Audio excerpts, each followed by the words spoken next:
And I've just felt that for so long. Just do what you do would be undeniable. Can't nobody say Fury can't rap. So if Fury ended today, I would just be proud that Fury was able to feed into Samantha, and Samantha was able to feed into Fury. All right, here we are, and we're with the incomparable Fury from Chicago. What's up? A very, very, very, very, I use a lot of varies, talented MC, and just all around great person, does activism, does a lot of things. It's just, she's got a full bag of tricks that is bottomless, seemingly. Thanks for having me. All right, thank you for being here. You performed at venues all over the city. Out of those venues, what stands head and shoulder above all other venues is a memorable one that, like, still you hold to your heart, like, that was a good space. That was a good vibe with the crowd. Like, I loved it. You know what I mean? Like, that's, I still smile and get a twinkle in my eye when I think about that performance. Yeah. Well, as far as like venues that I like performing at, big stages, I did a show at the House of Blues. I was a guest for my very dear friend Javon Landry.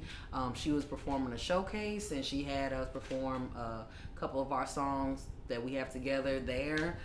That was super meaningful just because it's a legendary Chicago performance spot. And I just remember taking a picture. There's a painting of Lauryn Hill like in the stairway, and I remember being backstage and just taking a picture there right under her picture, kind of like pointing up. And like maybe a year, not even later, I met Lauryn Hill. So I love House of Blues. You know, you're on these same stages, so it's always, you know, very humbling experience to say, you know, I'm not that far from, you know, people I admire. You know, you can hit these same stages if you put in the time and work. If a new listener were to come across Fury's music for the first time, which song from your entire catalog do you think would be the one that would grab them hook, line, and sinker? I would say I Won't. And there's a lot. It's between I Won't and Taking It Back, just because those are songs where the beat is like unworldly. As far as Taking It Back, that is just like just otherworldly, other dimensional. It's super simple, but I feel like I went off the hardest in Taking It Back. I Won't is a very simple beat, but it's a great story that I'm telling. It's probably one of the songs that I put on when I get down on myself, doubt myself. And it's all just the lyrics are super powerful. I Won't has a special place in my heart. It was my first song to be placed in a Netflix original series.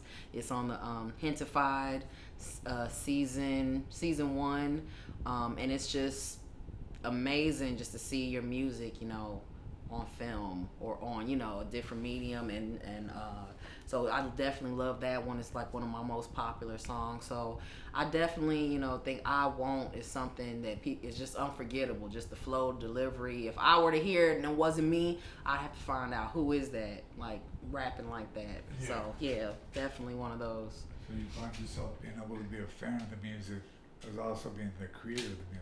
Absolutely, and I feel like I can only make music that I'm a fan of. What do you feel is the absolute best way to experience Fury? Is it in the intimacy of your own home, vibing out to your albums, or in a live performance where they can see you connect with the audience and the band on stage?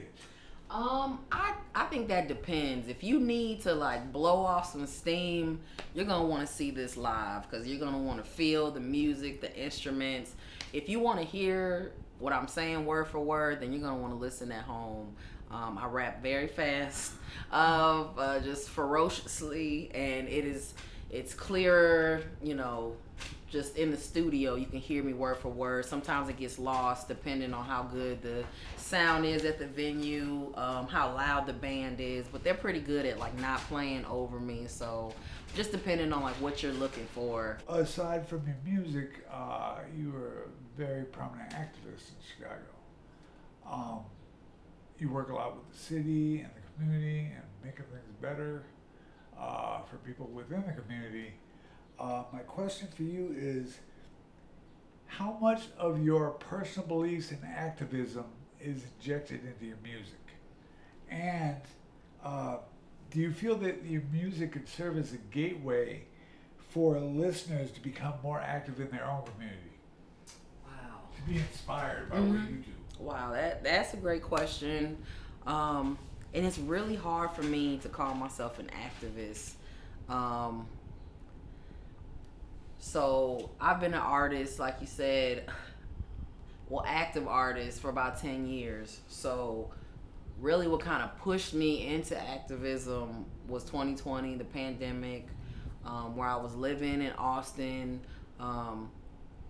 I couldn't leave home, so it's like I had to focus on where I was, and I'm from the West Side.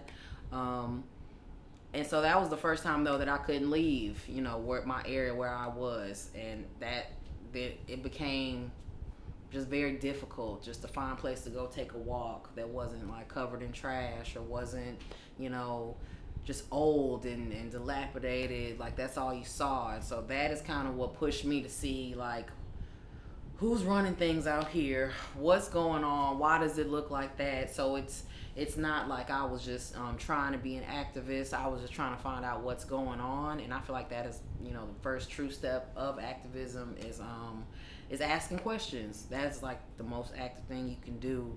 My music has always been kind of a therapy for me. Some things are difficult to talk about, but when it comes to creating, it's good for me to get certain things out because I still feel like strong in the delivery. So it's kind of always been my way of fighting back and just fighting feelings of self-doubt, things like that. So I don't know if it can, inspire someone to act. I feel like whatever's going on in your personal life, that is what's going to be the main driving force. I would like to think music can help, kind of be the soundtrack to people's lives, depending on what they're going through. But for me, mainly any type of activism work that I've done is because I'm trying to get out of a hole myself. I feel trapped. But what I always tell myself is that you're not alone. You're not the first. You won't be the last. And so that is like what it was, just going out searching for any connection or opportunities to connect. And like that's what led to, the grant and Columbus Park, things like that. Even my first job after when things reopened was helping with like rental assistance. And that's because I needed help with rental assistance. So I had been through the process. I had gotten help. So it was just natural progression. Like, hey, I know I do this. I want to help someone else do this too. So it's not like I, just woke up and decided, hey, I'm going to change everything. I'm going to fix everything. It was really looking at what I needed in my life. And once I was able to climb up out of whatever situation I was in, okay, how do I help somebody who might be going through the same thing? So it's really just like, I'm glad I made it, but you just can't stop thinking, like, I know somebody else who's out here and probably needs the same thing.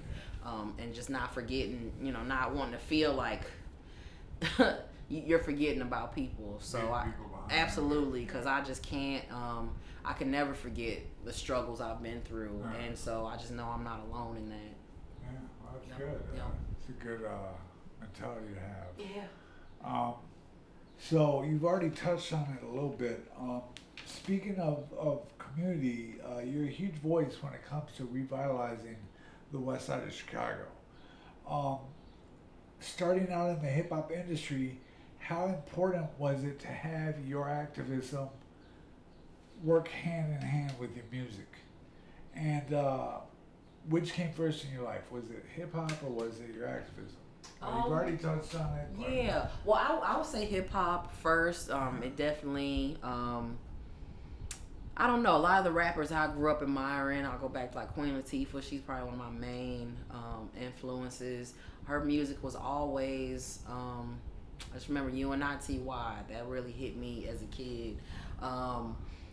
Just thinking that your music can have a message and it can talk about like domestic violence. It can talk about not getting caught up in gang life, things like that. Even as a woman, she was talking to girls who wanted to be gangsters, you know what I mean? And you could end up getting hurt bad with scars that'll never go away. So definitely hip hop came first, but I definitely always saw it as a tool for things such as activism, or even just kind of getting your point across. I feel like we can't have true activism if it's just fighting and it doesn't lead anywhere. And I feel like sometimes hip hop can bridge that gap, because you can express a thought.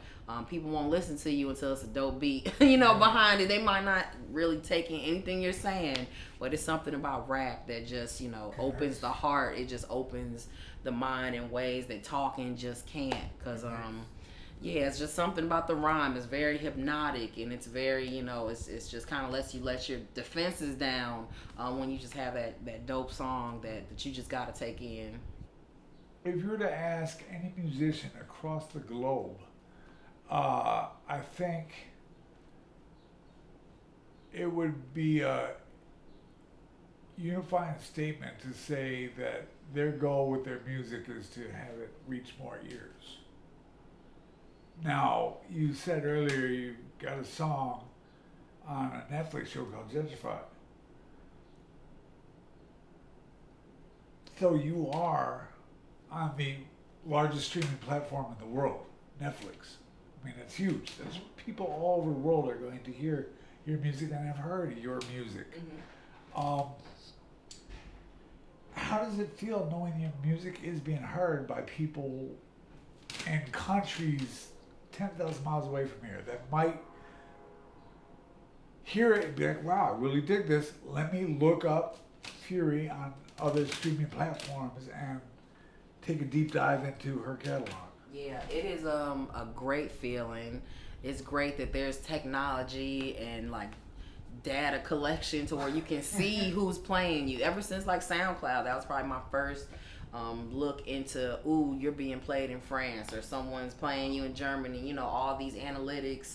I look sometimes, I'll see, if I've been Shazam, then I have, about 87 times, give or take. But it's a great feeling, and it feels like it's just a ticking time bomb for when someone's gonna hear you. And like I've started, pitching more and more to like sync companies. That's when I started learning about licensing to sync, and just how music supervisors look for music. Everybody's always searching for a song that's gonna add to their, add to their movie or commercial or something. And so to me, it is amazing. It's incredible knowing that, every day is a chance to find a new fan or a new investor. Like that's the goal, is to find someone who's willing to invest money into making more. You like what you heard then, invest, and you'll get some new Fury music. You never know what's gonna take off. So it really gives me hope to just, stay ready. And stay ready, because you just never know when that person's gonna hear you and they're gonna come look for you, your music, and want to really, do something with your catalog. So I just wait, for that moment, and just until then, just keep making music. To delve more deeply into Fury, I know hip hop monikers are very important to artists in the hip hop genre, more so than any other music genre. Like your stage name is deep meaning. Could I ask you how you came up with the name Fury? And you recently, and I was at the concert where you recently said you came up with the meaning behind each letter. Could you share that with the audience? Absolutely. So, probably in like, had to be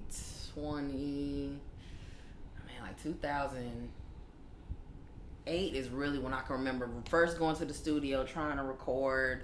But I knew I couldn't use my name. Like my name is Samantha, so it just did not match. Like even back then, I had like just this fierce delivery. I just sound like a kid, but it was really, just aggressive, a super aggressive, flow. And all I would do is just listen to my music over and over again. And the more I listen to it, I say, man, you sound mad. Then I listen again, I say, you sound really mad. And just, it popped in my head one day. And it took me a while. It took me a couple years after 2008. So I probably say it was like 2010, 2011, something in there, where I was just like, what about Fury? And like the only Fury I had heard of was probably like Blind Fury, who was always on like 106 in Park doing the freestyle challenges. But it had just that same, just hard hitting delivery. And the more I said it, I just got goosebumps. Like the more I was like, oh, it fits. And I was like, oh, Fury, imagine them, introducing you is that. And I stuck with it. So for, almost a decade, it was just Fury, the word. But the pandemic, you know what I mean? The shutdown just made me reevaluate everything I was doing. And man, I wish I could go back to the moment that I thought of it. I don't know. I feel like I was just kind of writing, scribbling Fury. Sometimes I'll practice like an autograph or something. How do I want to write? I don't know. Just messing around. And then I just looked at the letters and it was just Fury. And I'm just like, what would that stand for? Something I like doing. I can remember in like high school, I would always like just create, I think it's acronym. Acronyms. I love creating them just because they're just fun to do. And it's just anytime you want to start a group or something, you love for the letters to mean something. And so I just was like Fury. And I just came up with finally understanding the real you. And like when I said it, when I wrote it, I was like, oh man, that's good. That is how I feel about my music. It has always been very introspective. It's always been like, in order to find my way out, I gotta look within type thing. And that's always the person I've been. It's just like, who are you? I'm constantly asking that. Just to see where I am in life, what I'm happy with, what I want to change. It's always a check-in with myself. Do I want to do this? Is this serving you? Things like that. So now when people hear that, they're like, oh snap! They're like, what? Because it really, I feel like we're all looking. We're all asking these questions, and we're all looking for deeper meaning.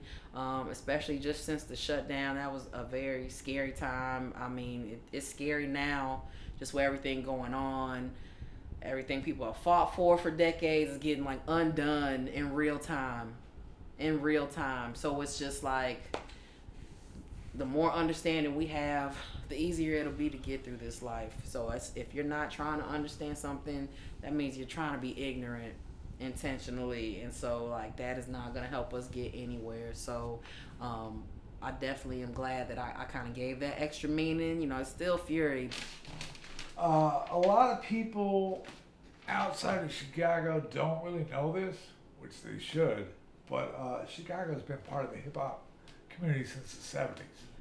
Like, since hip-hop's inception, like New York, Chicago was right there. Yep. You know what I mean?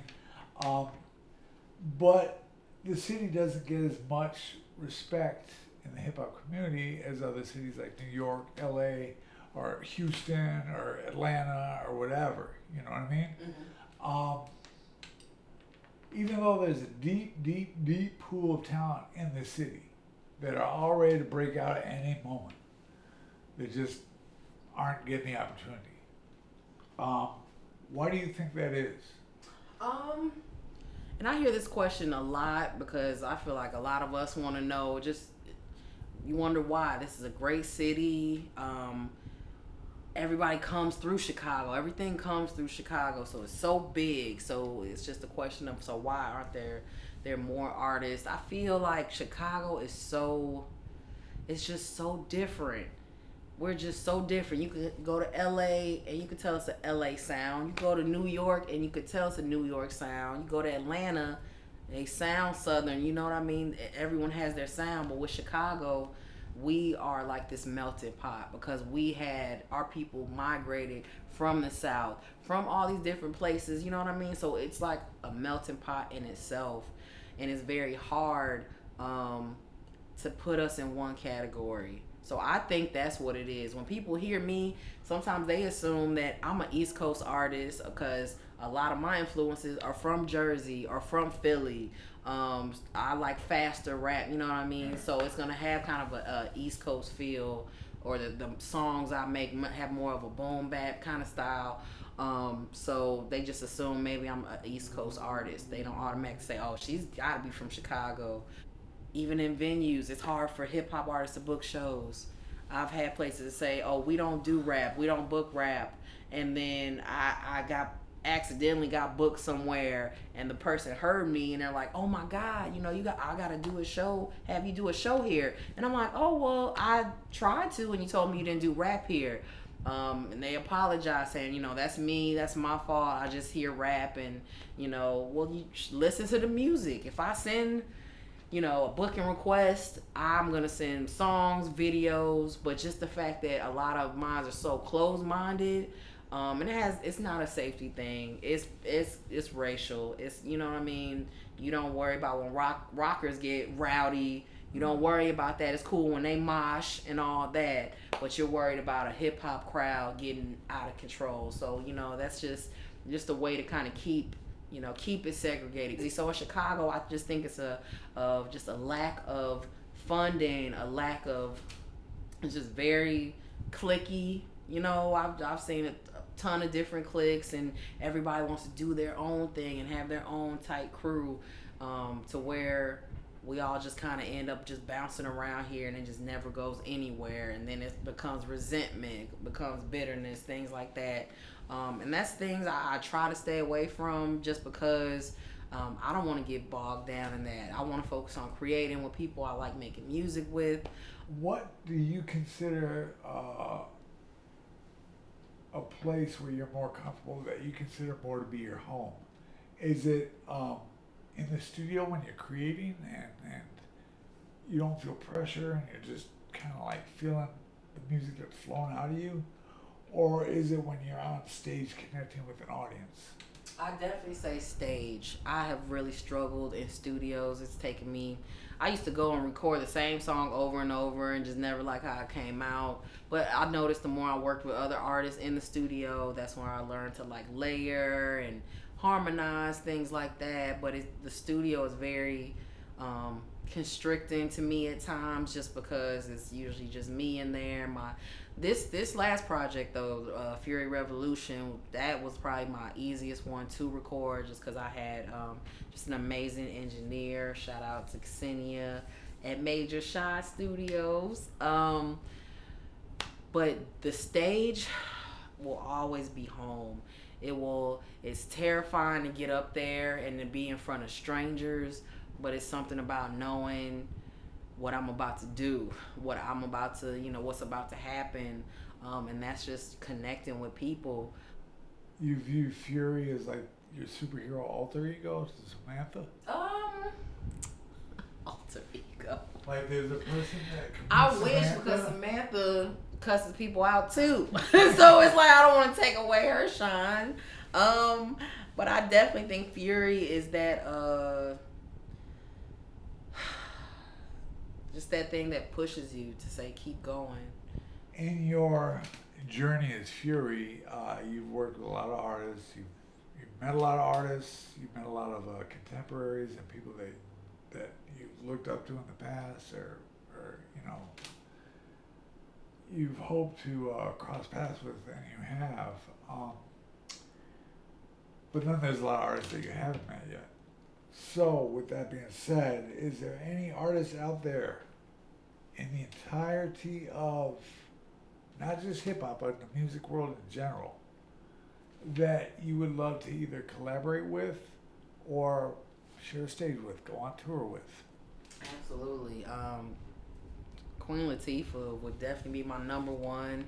Just growing up, seeing what she's done, not only in music, film, production, Broadway, it's just nothing that she can't do. And like I've read I read her book, her biography, and just learning about her life, that she's been through so much, but just hasn't let it got to her or keep her down. So she's definitely at the top of my list. But Um, I feel like I gotta say Beyonce, just because I've been, a fan of hers for so long. She was just in Chicago, which was awesome. It's just crazy. I just got so nervous. Just the beehive gets to buzzing.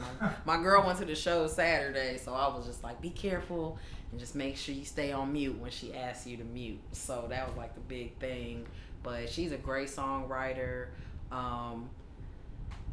And there's just a bunch of artists that I listen to now. Mahalia's one. She's from the UK. I love UK artists. I feel like they have such a wave when it comes to R&B and new music.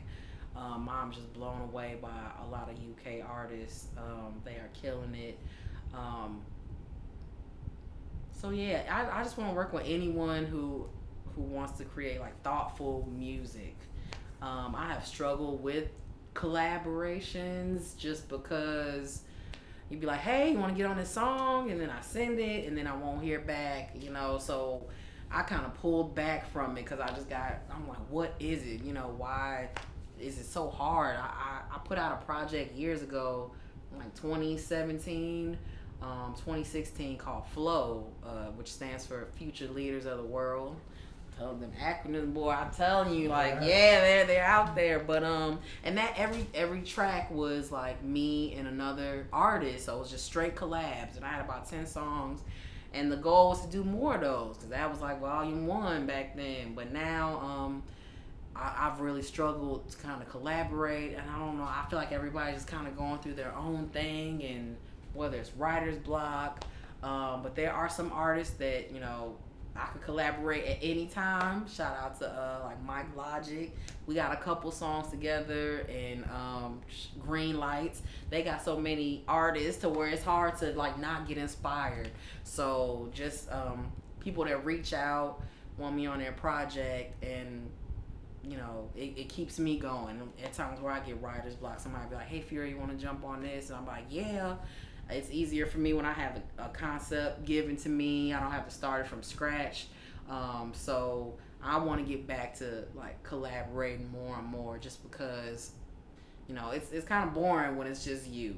And even not just artists but musicians. Like I've been playing with a band 7 years, like I said, and I've gotten kind of spoiled because it made me look for tracks less. So I want more relationships with DJs. Like I love DJ Allo, you know what I mean, like seeing the work he does, but I want to get more into listening to tracks again. It's just hard for me to like listen to a bunch of tracks and nothing really hits, so like that's what I don't miss. I love having a band to where they can jam. Through our talk and revealing more of yourself to the audience, it's clear you're a born and raised Chicago MC through and through. And you've graced stages citywide in the time that you've been in this music industry. After laying the gauntlet down in the city as Fury, as the entity on stage that kills stages throughout the city, is there a stage anywhere in the world in your mind's eye that you're like, yeah, I wanna perform there? Well, absolutely. Like overseas, I would love to. So my track "I Won't" was actually produced by a UK producer, Tom Caruana. I hope I'm saying it right. But so that was like my first kind of taste of working with someone overseas, and my guy Bully Blaze B, he is the one that connected us, and he's like part of Lyrics and Libations, the open mic I would host for like a year and a half. So it was like just making those connections to where you never know. I remember they sent him out there for a show, or he did a show out there. So definitely just the UK, Germany. I did a show with a group called Black Rock. They were at my release show for Fury Revolution. I performed with them a couple of times, and I watched them. They toured Germany. If you could look back and pinpoint a specific moment in your history, what would you say was the spark that made you fall in love, not just with hip hop, but with music in general? Probably just seeing Lauryn Hill. I remember when Miss Education came out. I mean, I love Queen Latifah too, but she didn't have the same success in rap that like Lauryn Hill had when she came out with her first debut album. Even like with the Fugees, I was just amazed. Like, I don't really watch the Grammys now. I haven't watched it I don't watch a lot of award shows. But I remember being a kid watching Lauryn Hill win award after award after award. And it was just great music. It was just, Miseducation is just such a iconic album in the way that it tries to educate, spread love, spread awareness, and that they were talking to kids. I feel like that's really what got me, is that they were asking children like what they thought about love, and things that we assume kids are just too young to even understand or comprehend, and then you grow up and see you got 50-year-olds who don't know what love is, or they still don't understand the concept, and that's from Miseducation. So I think that's what kind of woke up the spark in me. My grandfather was a preacher, and so that was definitely a spark for music too, because my uncles play instruments, singing, choir. So that really, just the showmanship. He's a Baptist preacher, so he definitely had, just the jumping, the hollering, just the performing.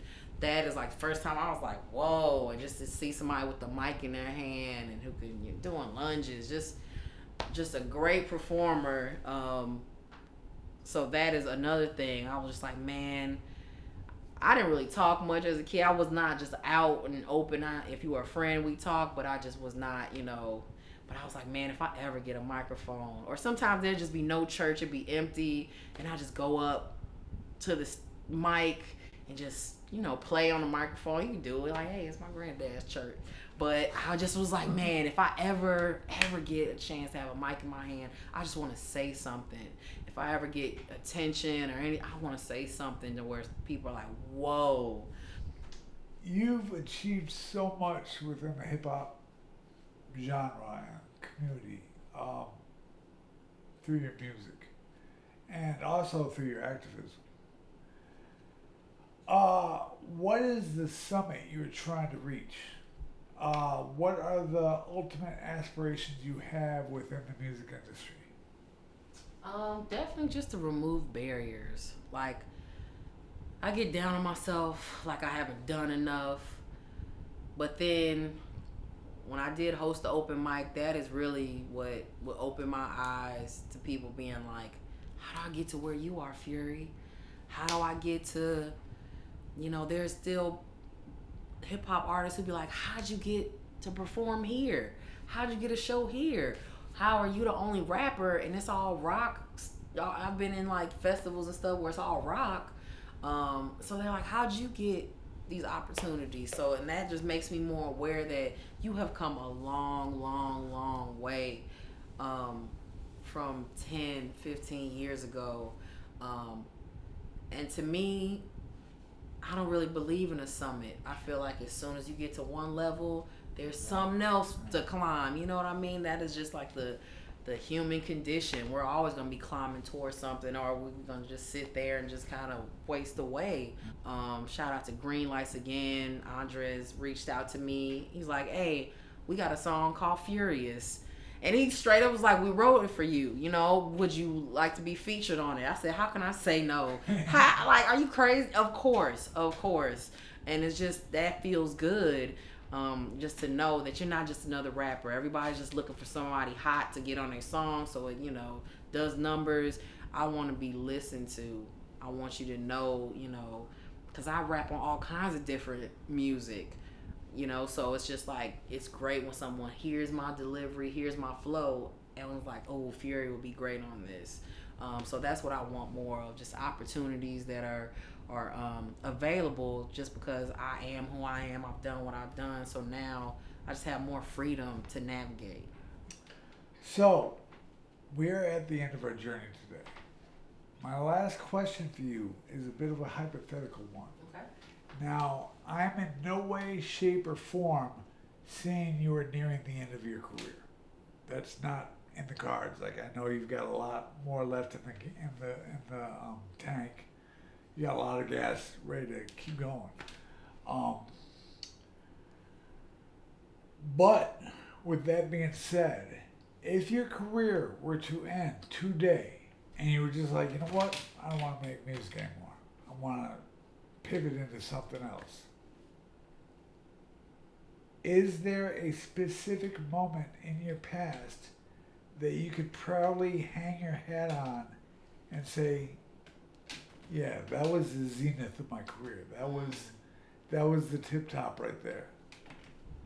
I think a moment that I really loved was my release show at Hairpin Art Center. And it wasn't that it was like a huge show, it was a decent crowd, but I think that was my first show that I put on. It was my first project I put out in like 4 years, since everything opened. But just being at Hairpin, that was like my first dive back into being an artist. And I asked myself, okay, how do I get back started? And I literally just went back to the beginning, and I was like, well, how'd you get started out here? How'd you get your foot in the scene? And I was like, an open mic. I was like, that helped, once I went, I performed at their first Fridays they had. And the president of Hairpin was like, Fury, do you want to do something? And that was the first thing I thought of. So shout out to Melody at Hairpin Art Center. Shout out to Bowley Blaze. He is one of the founders of Lyrics and Libations, which is an open mic, that I would go to 8 years ago. It was a very long time ago, and that is where I just got my footing. I met some friends that I'm still friends with to this day. I'm seeing people get married, have kids, that I've known from this open mic. And so to have my release show at Hairpin, it felt like such a success because that just COVID, all that was one of the darkest times I had to pull myself out of. And not just that, but also, the grant, just going from just the way that came about, just that whole time, these last 3 years has just been me figuring out how to connect, and just big things happen from it. Huge things happen. The Columbus Park grant was just, it was so transforming because it showed me how important one person can be. Because just the way the grant was set up, you didn't have to be part of an organization. Because a lot of organizations are just kind of like out for themselves, especially out here on the west side. There's about 20,000 nonprofits out here, which are surely profiting. You know what I mean? It's just a lot of people who say they care, but you just don't see it. When you go out, you just like, where is the physical change? Where is it? But it was just something where I could just be like, hey, there's this money out here, we can do something. And it was just a way for me to connect with people in the community. And it all just came from just researching, just looking, being on the city's website, because I had nothing but time. And so to me, that was my zenith. It's just figuring out what to do with my time rather than just sit and pine. I was really out trying to make something happen. And that to me was a peak, to go from nothing, scared in the house, to being on stage with the mayor, get $1.5 million, from my neighborhood for a park that hasn't really been touched in the last 25, 30 years. That was amazing, because a lot of times I feel like, well, I don't have enough backing, I can't do this and that, and I'm just like, look what you just did. So keep believing in yourself. Like, to me, that was but it wasn't just Fury, you know what I mean? When the mayor called my name, she said Samantha, you know what I mean? It was like something that I did, and that was realizing, just remember that Samantha is a warrior too. Samantha made Fury. It's not the other way around. I created Fury as an avenue, for my creativity, anger, things like that. But you know, it took Samantha doing those things and learning who she was, and facing fears. You know what I mean? Like, I'm from the West Side, but I was scared growing up around here. You know, it was a lot of things like that happened that I saw, and I'm just like, why is it like this? Why is it crazy like this? And then I go back out to, you know, the suburbs, to my mom's house, and it wasn't like that. It was calm, it was clean, it was quiet, and it's a reason for these things. People have been left out here with nothing, you know what I mean? And it affects you. It affects your self-worth. It affects the way you treat the person next to you. It affects whether you're throwing trash on the ground or not mentality. And that's what I learned living out here, to where it's been nothing but a reckoning for these past, you know, 6-7 years that I have. You know, this is my first time living here as an adult. But it's something I had to come back to. It's something I had to face personally, because I hate running. And you can't run. Eventually you get tired, you get worn out.